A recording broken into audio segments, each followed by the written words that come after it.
Thank you, and it was good to have you with us again.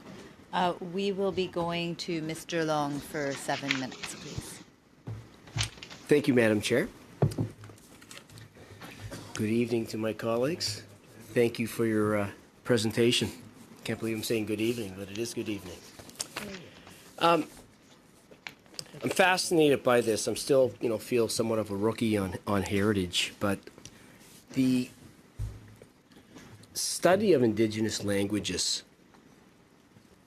absolutely captivates me, and I've tried to do some background reading, and you learn that there's more than 90 Indigenous languages apparently across this country. And I saw a quote from an Armand MacArthur from Pleasant Group First Nation, and he speaks Nakota, and he talked about his pride and passion and how he feels it's his responsibility, or has been his responsibility, to teach others, to preserve his language.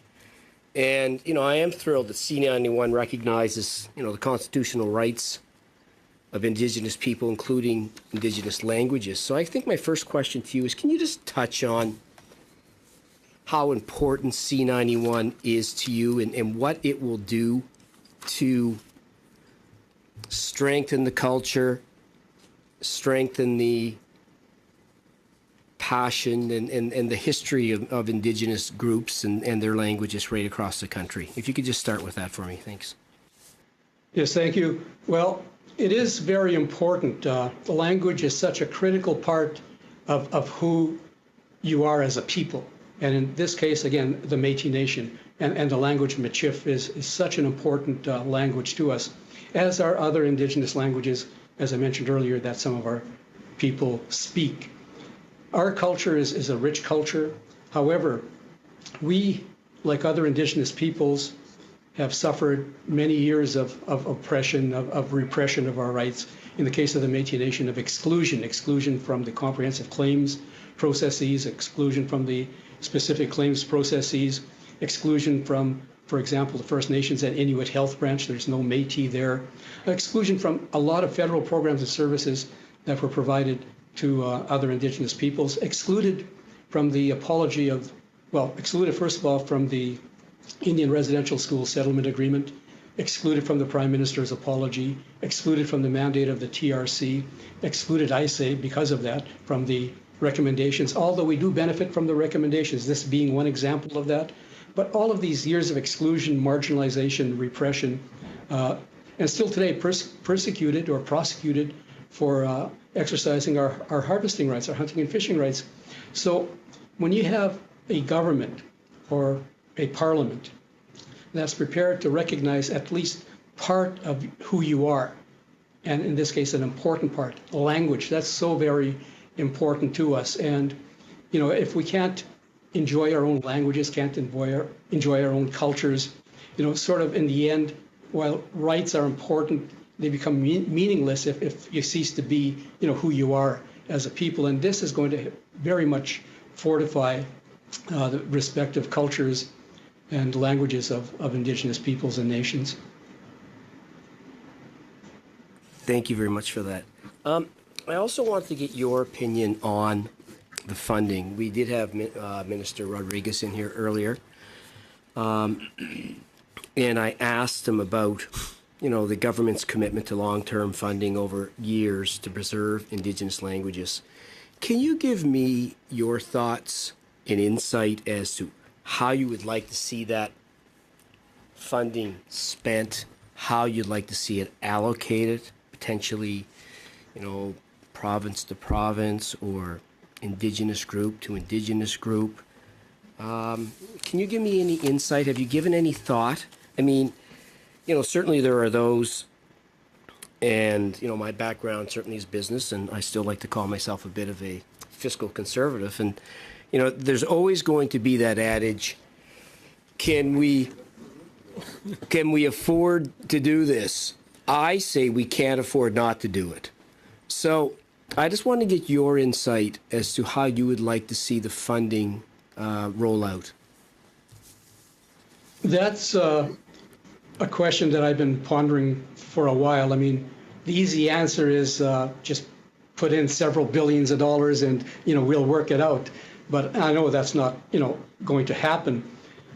And I know that there are many languages. Some are endangered, some are extinct, some are trying to be revitalized. And it's going to take a lot of work. And there's no easy answer to that. Our past experience has been with the previous fund, which wasn't adequate. The Matey Nation, we had a difficult time in accessing it for various reasons, because we've been marginalized for so long in the federal system that, when it comes to the Matey or the Matey Nation, we have much more difficult times to do that. About 2 years ago, I did write a letter to the then Minister of Heritage, basically without really putting a lot of, dollars and cents to what I was doing, basically suggesting that, a Louis Riel Institute or Michif Institute be established with an endowment fund with perhaps $80 million into an endowment fund where we would work from that in terms of doing the things that needed to be done. And I don't know if that was enough money, but we need to start somewhere. And I believe this bill is going to set the foundation for us moving forward. The amount of monies that we'll eventually be able to get is something that needs to still be discussed, but it has to be substantial. How much, I don't know, but we all feel our languages are important, and they are important to us, but how do you weigh that? What's the balance? We just need to work it out. And I think what we have right now, this co-development, this partnership, if I can use that term, will enable us to move forward on the issues of financing. But I wouldn't want to see the issue of financing hold up the bill, because we do need a foundation. We do need the recognition that this bill gives us, but we do need to find ways, of course, to move forward, in the long run. Right. And listen, thank you for that. And like I say, we can't afford not to do this, and I'm very, very much supportive, and I thank you for your time tonight. To Mr. Blaney pour 7 minutes, s'il vous plaît.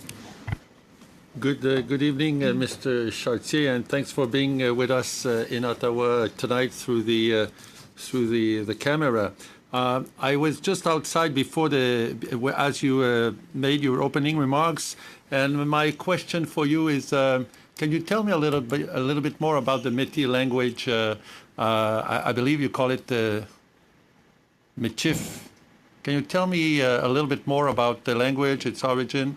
And maybe how many, is it still spoken by how many, and where can we learn it? I saw on the website of Heritage there are some basic words, so I'd like to hear you tell us a little bit about this from first, just to get me started, if I can put it that way, introduced to the Michif.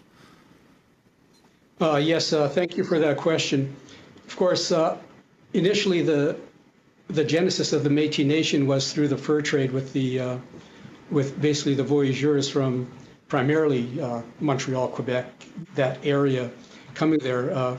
As we know, historically, the mixed ancestry people evolved as the Acadians. Further inland, they evolved as the Quebecois, and it's only in the far reaches of the Western Canada where the Métis evolved as a distinct Indigenous peoples. And through time, we developed the language known as Michif.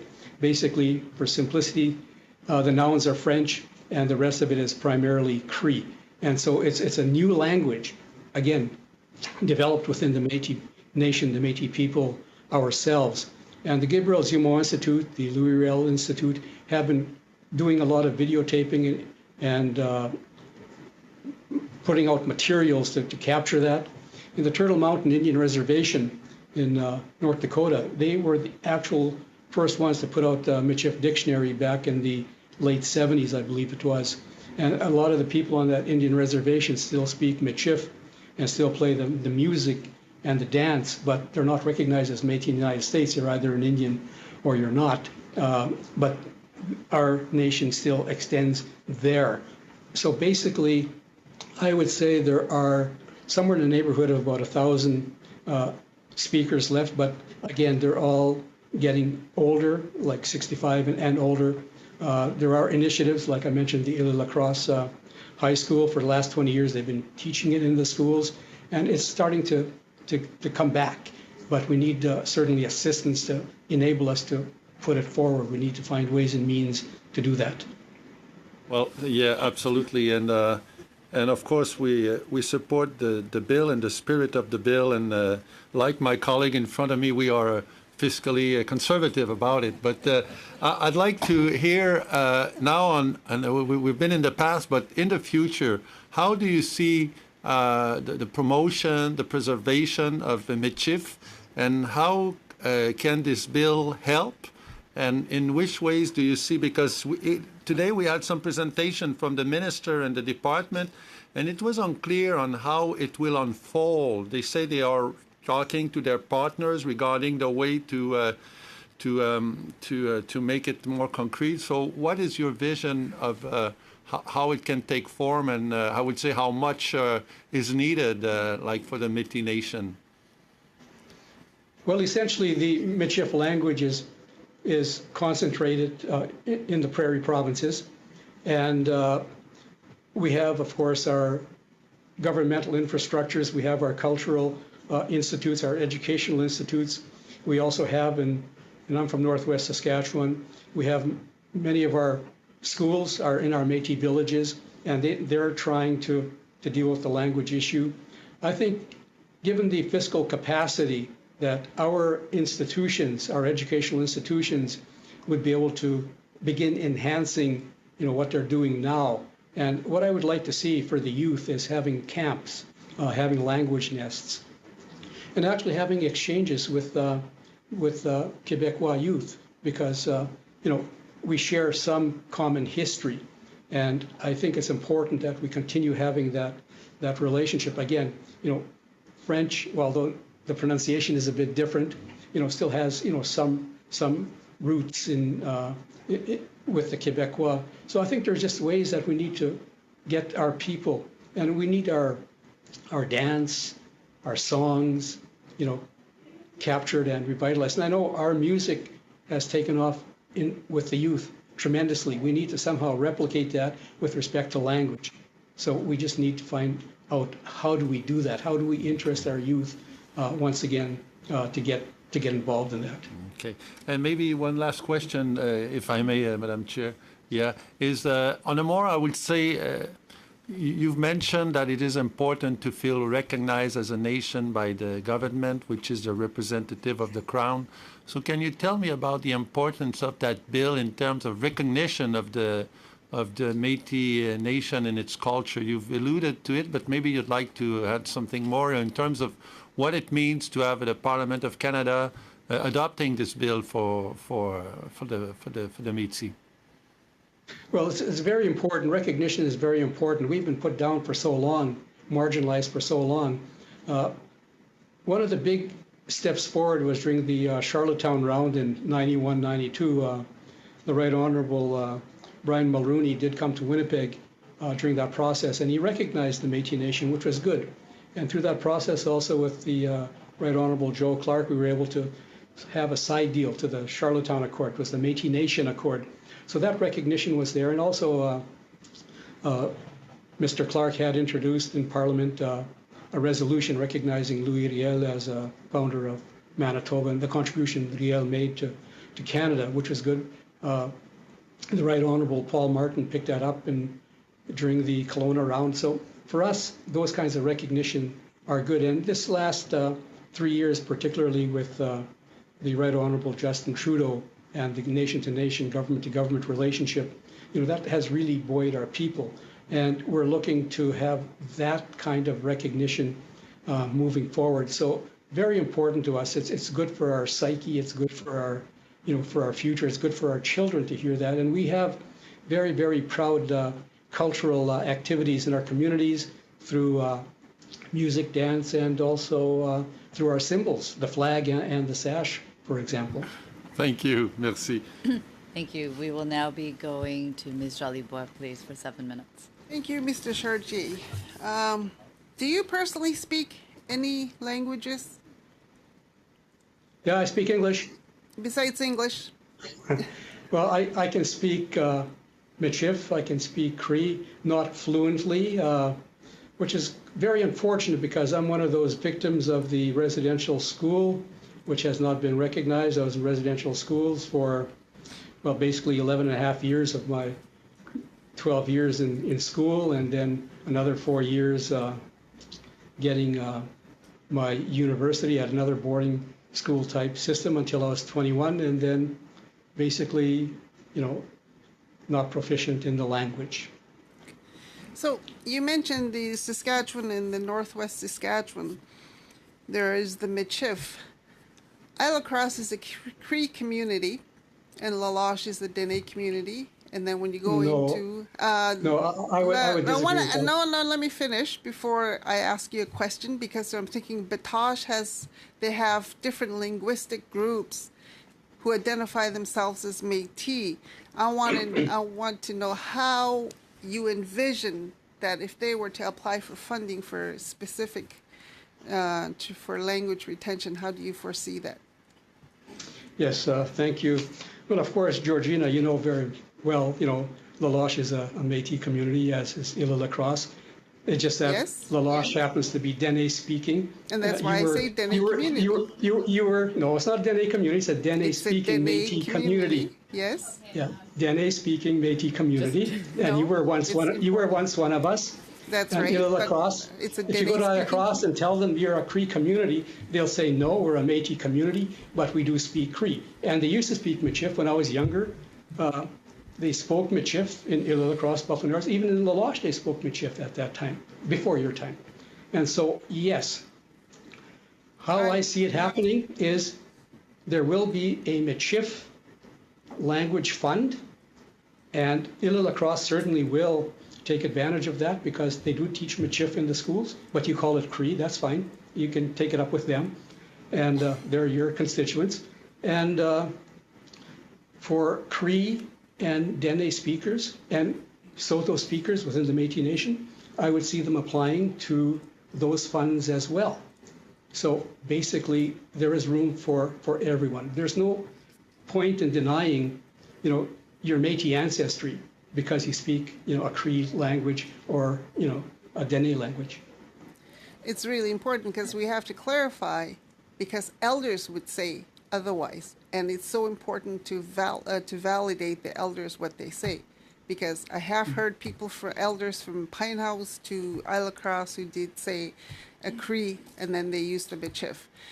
So how do you foresee educational institutions like Gabriel Dumont Technical Institute deliver or having access to funding to them?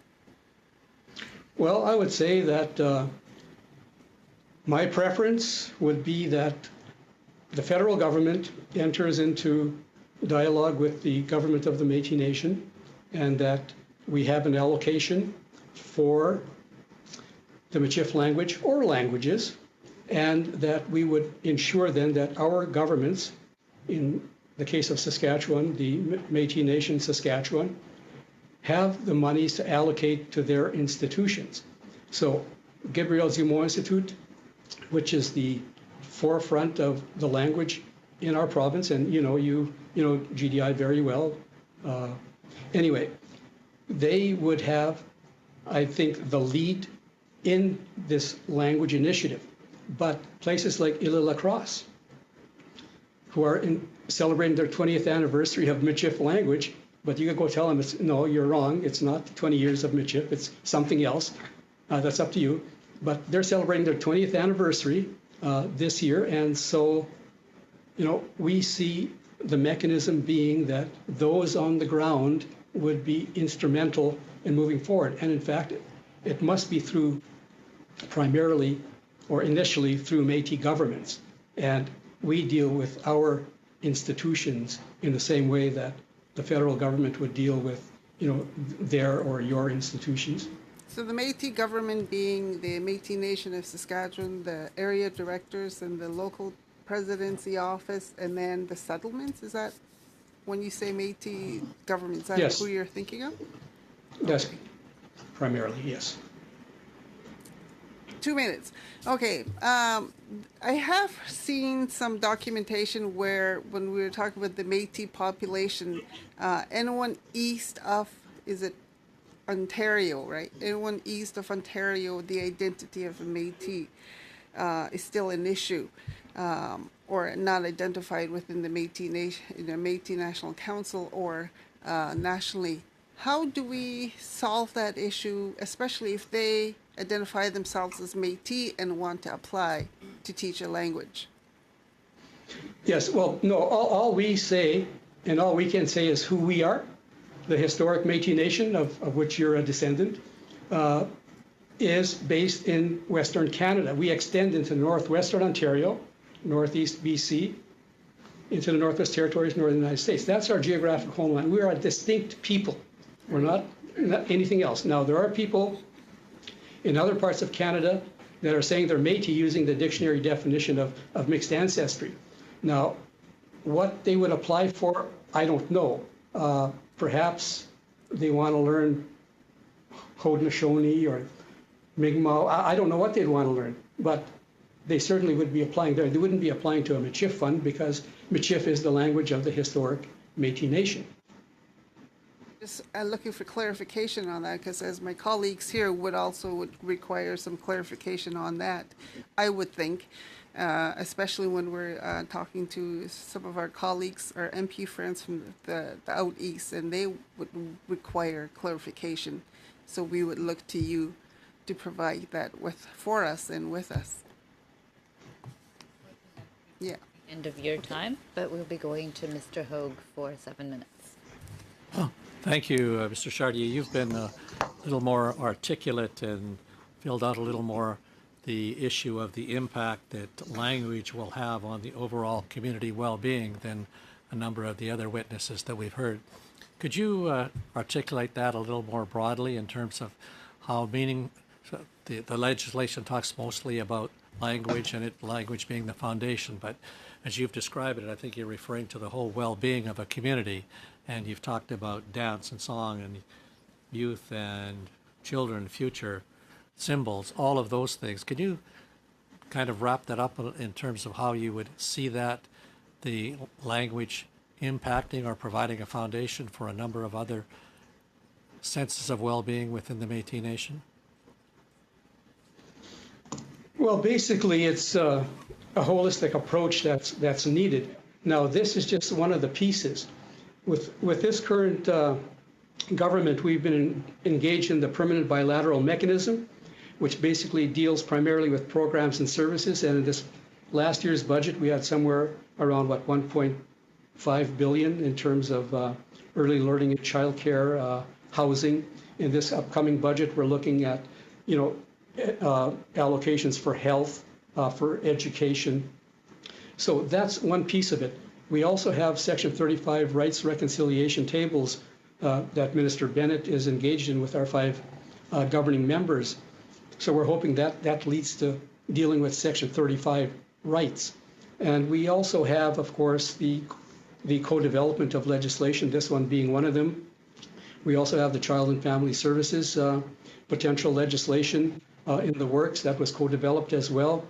Unfortunately, and very sad that, and I'm not sure, that the framework legislation on recognition and implementation of rights framework is not proceeding, or perhaps it is, but I haven't heard much about it. For the Métis Nation, we require something like that because we've been excluded from the comprehensive claims process. We've been excluded from all these processes, and we need to have a process that engages the Métis Nation. So we would have hoped that that would be in place. Now, in terms of this particular bill, the whereas clauses are actually quite favorable to the Métis Nation. It recognizes that languages are one of the rights protected by Section 35 of the Constitution. It makes it clear that the Indigenous peoples that have these rights are those that are contained or mentioned in Section 35(2), which of course includes the Métis Nation. So it's incremental. It also recognizes that it's based on the principles contained in the United Nations Declaration on the Rights of Indigenous Peoples and the principles that the federal government brought out last year, the 10 principles. So we're moving, in a way forward in a sort of a holistic basis. And again, this is only one piece, but it's such a critical piece. Language is so important, and you've heard that over and over again from everyone that comes forward. So if we can get this building block accomplished at this time, and we can get other building blocks, being brought forward as well, eventually we will get to a place where we can truly say that, within Canada, we have a country where everyone is accommodated and everyone is helping to build this nation or this people or these peoples and move forward. I think I've been engaged in international Indigenous politics for many years, since the 70s. And I've seen the conditions in other countries, particularly in South and Central America and other parts of the world. And when I travel, I'm proud of Canada. There's a lot of things I don't like about Canada. There's a lot of things that Canada has done, to particularly the Matey Nation. But when you look at it from the perspective of the reality of the world, Canada is a leader. May I interrupt you? The more that Canada can do, the better. Sorry, I've got two more quick questions I'd like to go. One, I think I heard you say that this bill will set a foundation for going forward. You didn't want to see budgeting holding up the bill. You wanted to see some sense of urgency. You made reference to UNDRIP, which I think has done the same thing. You're turning me off? Oh, no, you're not. So did I hear you correctly in terms of your sense of urgency with respect to this? And maybe I'll give you my second question while I'm at it. If I can pick up on Madame Jolibois' comments. I see that some of the participants in the consultations indicated a need for each distinct language group to be represented. One commissioner for First Nation languages, one for Inuit, and one for Métis languages, while others stated that this was not adequate and preferred a model that had regional Indigenous language commissioners, which I think you started to articulate a little bit. Do you have a preference between those two and the issue of sense of urgency on the foundation going forward? Well, the sense of urgency is from the perspective that here's a piece of legislation that's positive. It's urgent only in the sense that it's needed to protect our existence as distinct peoples. That's the only urgency that I see. Now, in terms of the mechanics of it, well, that's something that can be worked out into the future. We had these long debates. At this particular time, I wouldn't want to see the bill held up because of how the commission should be made up or who should be on it. As far as we're concerned, one commissioner is fine with 3 members. Now, how those 3 members are picked, who they're going to be, I don't know. I would hope that it's reflective of Section 35(2) and reflects First Nations, Inuit, and the Métis Nation. But that's something we'll deal with when we get to it. But again, I wouldn't want to see this held up, because of the mechanics of that, because that can always be changed. Thank you. Very much.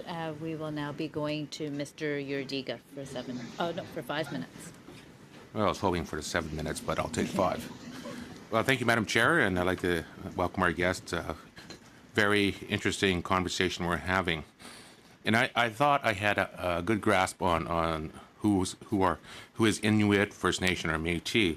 But now I'm more confused now about the Métis, because during the conversations, not all Métis are Métis unless they're registered through some registry. So can you clarify that? For example, I know a brother and sister. One has membership in the Métis organization, and the other does not. So does that make one Métis and the other not? Because we need to clarify that, because it's a real struggle for most people. People who identify as Métis may not be classified Métis in your eyes. Well, let me put it this way. The government of the Métis Nation has adopted criteria as to who is eligible to be registered as a citizen of the Métis Nation, not who is of mixed ancestry. I mean, we have no control over that. I mean, pretty well all Indigenous peoples in this country are of mixed ancestry, but they're not Métis. So in terms of us, we do have registries. Yes, the Métis Nation of Alberta has a registry, and of course you're from that province. And those that meet the criteria are registered as citizens. They have that right.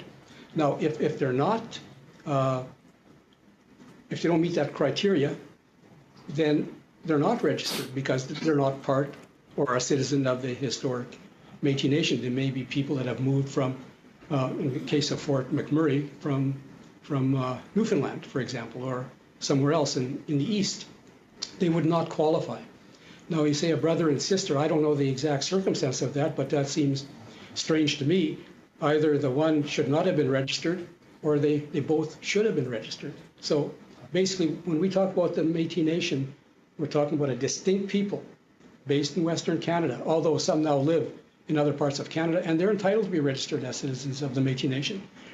Even if you're in Australia, you're entitled to be registered. You know, it doesn't matter where you live in the world, as long as you're a descendant of the historic Métis Nation, as long as you're entitled to be a citizen. So we're going on the basis of nationhood as a social, political group, and as a historic people. Just to clarify, I'm looking at this and saying it's more registry over genealogy, or genealogy has nothing to do with it. It's all registry. Well, in order to be registered as a citizen, you do have to have a genealogy that provides evidence that you're a descendant of the historic Métis people, Métis Nation. So you do have to have genealogical evidence, or evidence that you are a descendant of the historic Métis Nation. In my case, the script documents are a help because my grandparents and my mother, who was 4 years old or 2 years old in 1906, received half-breed script or Métis script. So you can use those documents to prove that these people were part of the historic Métis Nation. But there are other ways and means as well, through census and so on, because in the late 1800s, people were registered. Métis and First Nations were under the category R, I guess for red. And so there are ways to prove it. And that's what we demand, that there be proof, though. People just can't come up and say, I'm Métis, without having proof that they are. What I'm trying to get a point across, a lot of people do not choose to register. They're still Métis.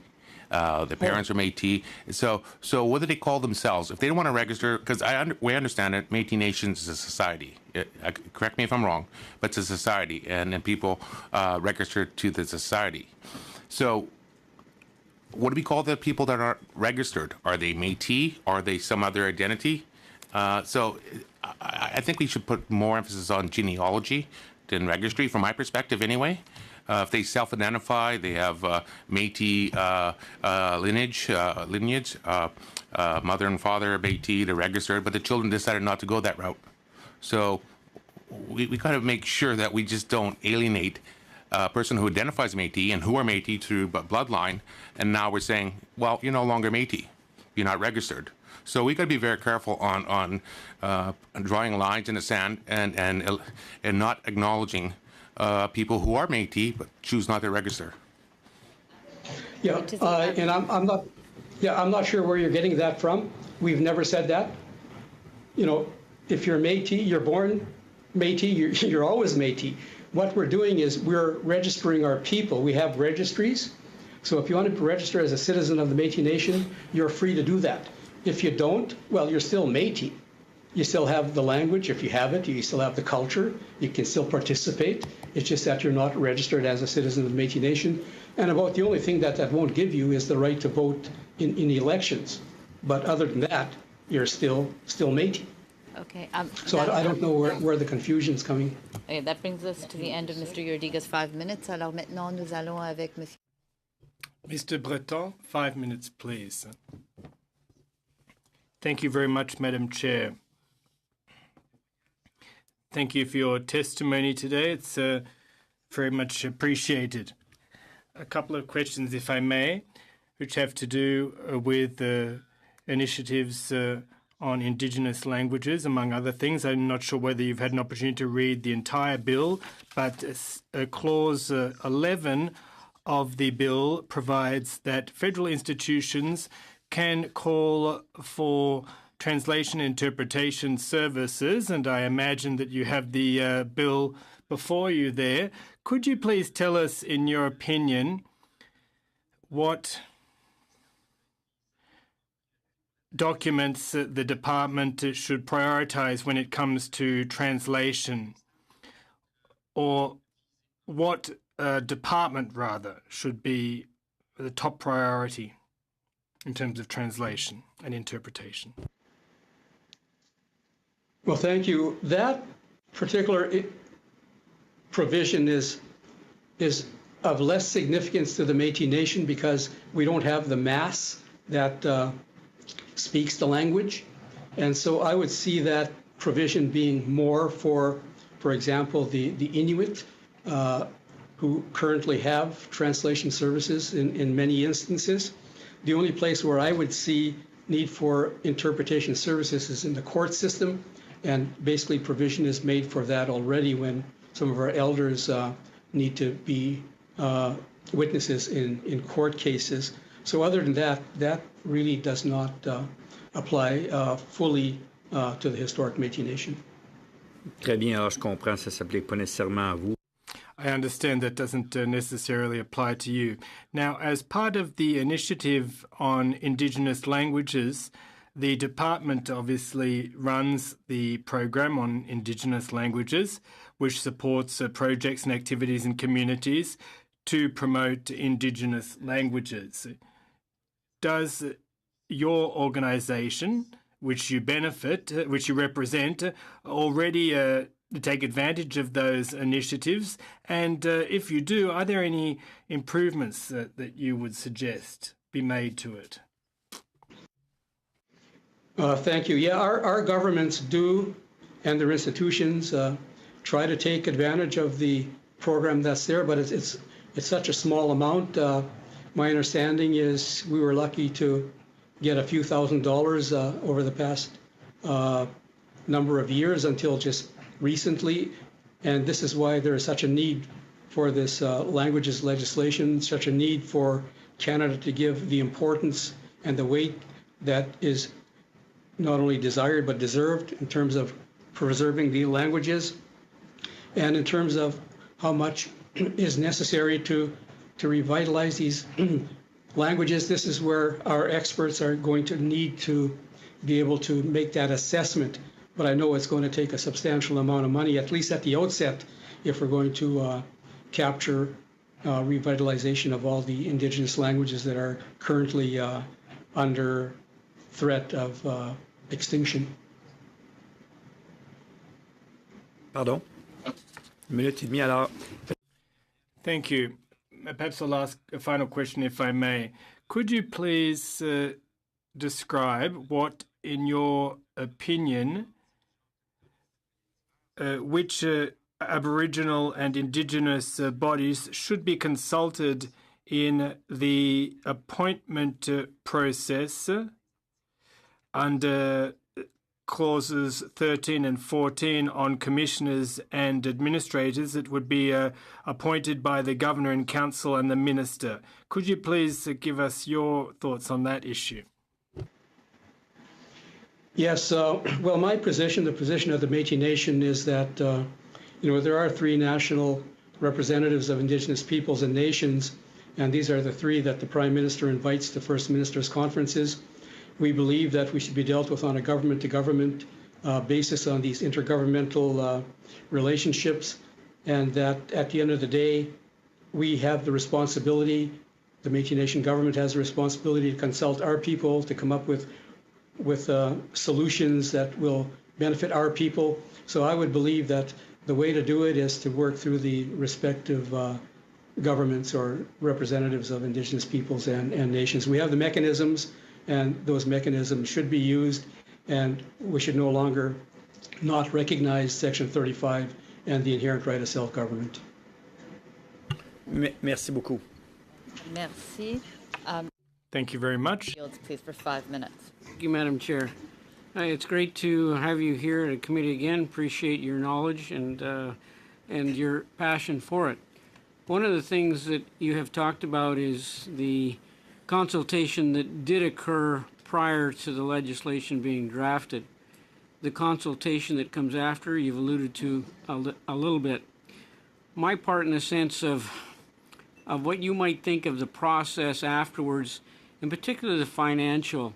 How do you see the system working in the sense of if you went 3 years from now, how do you think that system would look in the sense of financially working? What would be the process? How would it get to where it needs to be?